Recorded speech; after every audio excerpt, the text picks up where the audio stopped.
If I Ran the Circus by Dr. Seuss.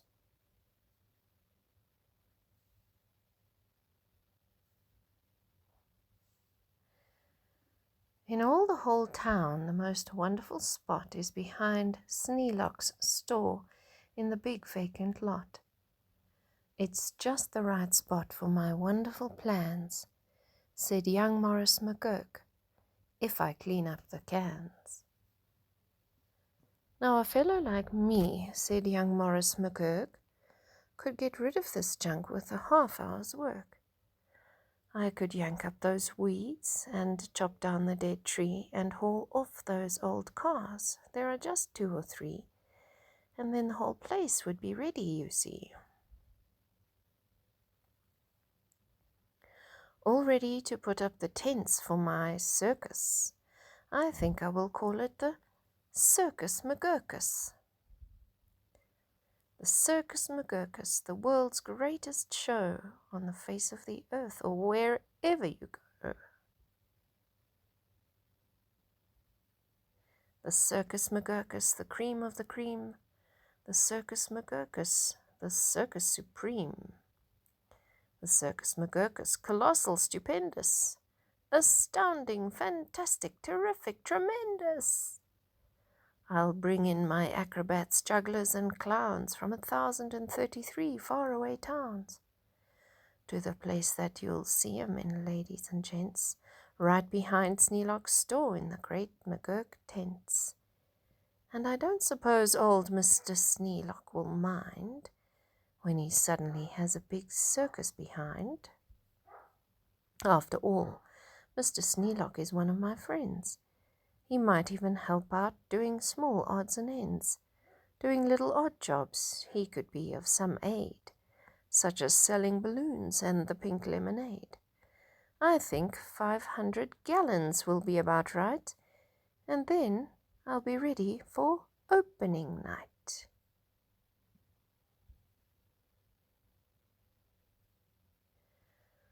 What an opening night, what a night, what a sight!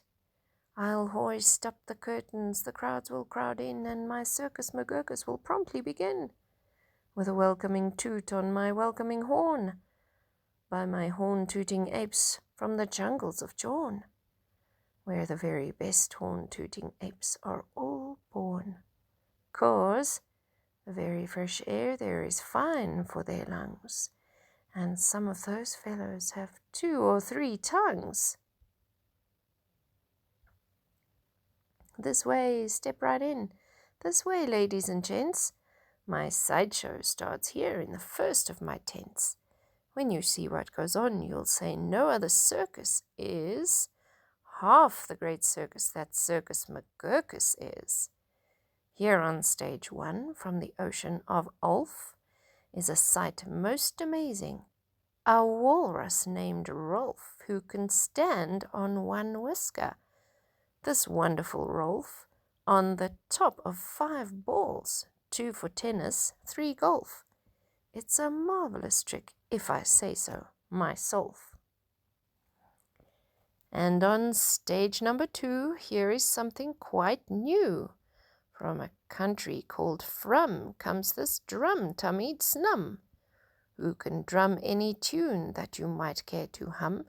Doesn't hurt him a bit, 'cause his drum-tummy's numb. And you'll now meet the Foon, the remarkable Foon, who eats sizzling hot pebbles that fall off the moon. And the reason he likes them red hot, it appears, is he greatly enjoys blowing smoke from his ears. Of course, pebbles like this are quite hard to collect, but Sneelock will manage somehow, I expect. After all, Mr. Sneelock is one of my friends, and I'm sure he'll help out doing small odds and ends. And on stage number 4, see the Willy Walloo, who can throw his long tail as a sort of lasso.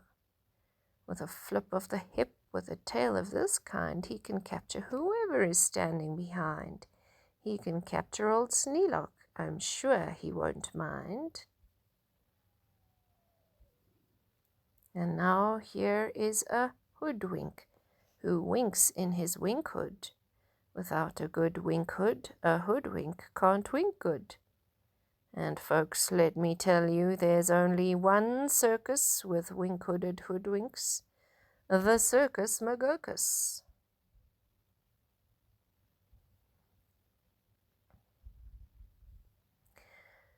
The show of all shows, there's no other showman who shows you a show with a blindfolded bowman. The blindfolded bowman from Briggabaroot, the world's sharpest sharpshooter. Look at him shoot! Through the holes in 4 doughnuts, 2 hairs on a worm, and the knees of 3 birds without making them squirm, and then on through a crab apple up on the head of Sneelock, who likes to help out, as I've said. And now come to this spot where the spotlight is hot, and you'll see in the spotlight a juggling jot who can juggle some stuff you might think he could not, such as 22 question marks, which is a lot, also 44 commas, and also 1 dot. That's the kind of Circus McGurkus I've got.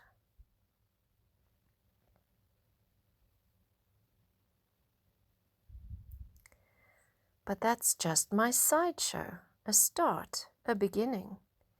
This way to the big tent you'll find your head spinning. Why, ladies and gentlemen, youngsters and oldsters, your heads will quite likely spin right off your shoulders. So hurry, step lively, quick, ladies and gents, and get into your seats in my tent of all tents. My parade of parades is about to commence. You'll see Drum Major Sneelock fling-flang his baton, and my organ McCurgus come on, with its hot steaming pipes of gold brass-plated tin, snorting all sorts of snorts in a bumbling din. That is super stupendous, stupendous, stu-roarous. And when I play Dixie, please join in the chorus.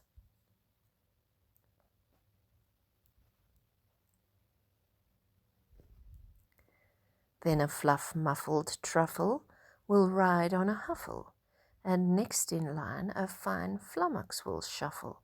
The flummox will carry a lurch in a pail, and a fibble will carry the flummox's tail, while on top of the flummox 3 harp-twanging snob will twang mighty twangs on their 3-snobber harp, while a bolster blows bloops on a 3-nozzled blueser, a nolster blows floops on a 1-nozzled noozer, and then comes a lion who's partly a trout.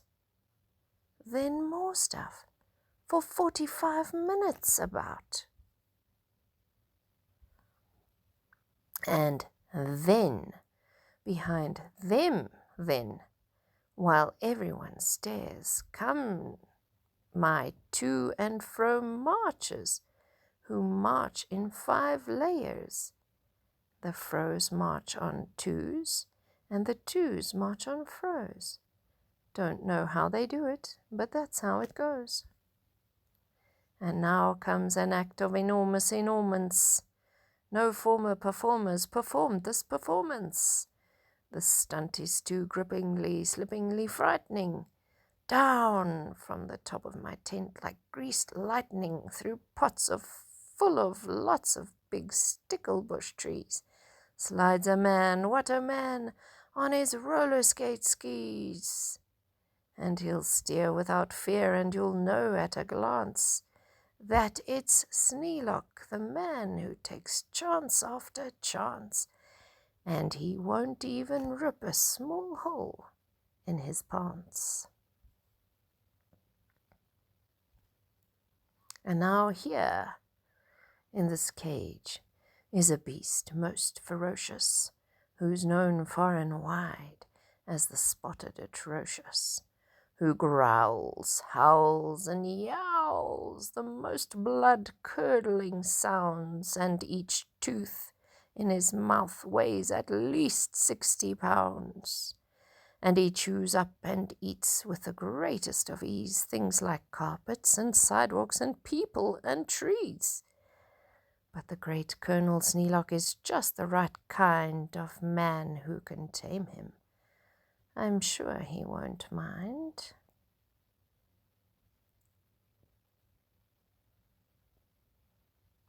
Then I'll let Sneelock off for a few minutes' rest, while high over your heads you will see the best of the world's finest, fanciest breezy trapezing, my Zoom-a-Zoop troop from West Upper Bendeezing, who never quite know while they zoop and they zoom whether which will catch what one, or who will catch whom, or if who will catch which by the what and just where, or just when and just how, in which part of the air. Ay, ay, what a circus, my circus McGurkus. My workers love work. They say, work us, please work us. We'll work and we'll work up so many surprises. You'd never see half if you had 40 eyeses.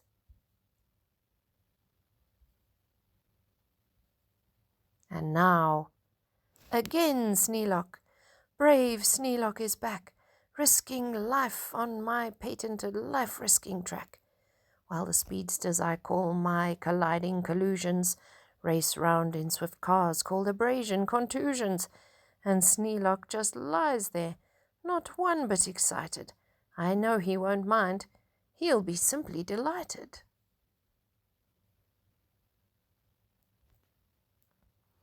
And here, in a contest of brute strength and muscle, Kid Sneelock, my champ of all champs, will now tussle and wrestle a beast called the Grizzly Ghastly, and slap him around. Then he'll slam him down fastly and pin both his shoulders tight flat to the mat.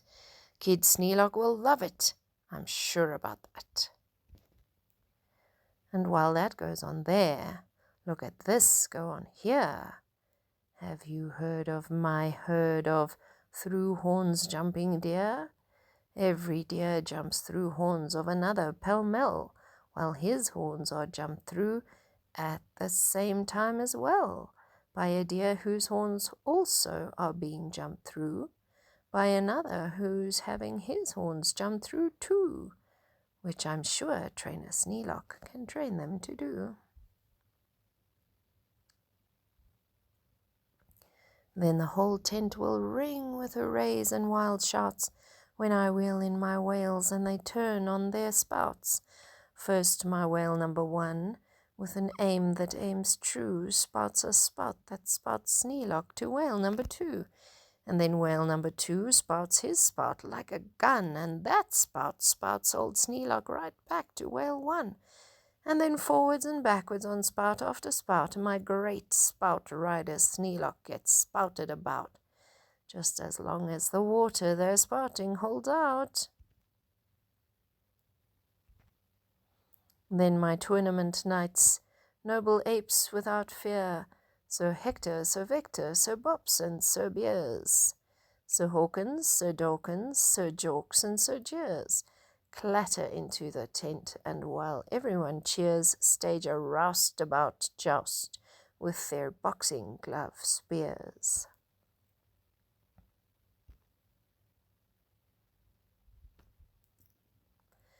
And while all this wild ruckusing goes on below, at the top of the tent, look, the star of my show, great daredevil Sneelock, the world's bravest type. He comes pulled through the air by 3 Soubrian snipe, on a dingus contraption attached to his pipe, and while people below are all turning chalk white, and all biting their fingernails off in their fright, great Sneelock soars up to a terrible height.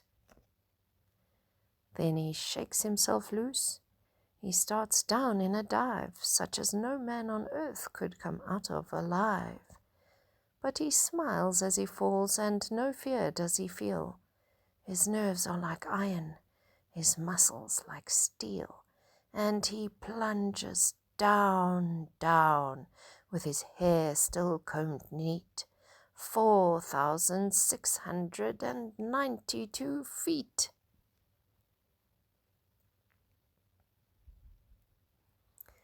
Then he'll land in a fishbowl. He'll manage just fine. Don't ask me how he'll manage. That's his job, not mine. Why, he'll be a hero. Of course he won't mind when he finds that he has a big circus behind.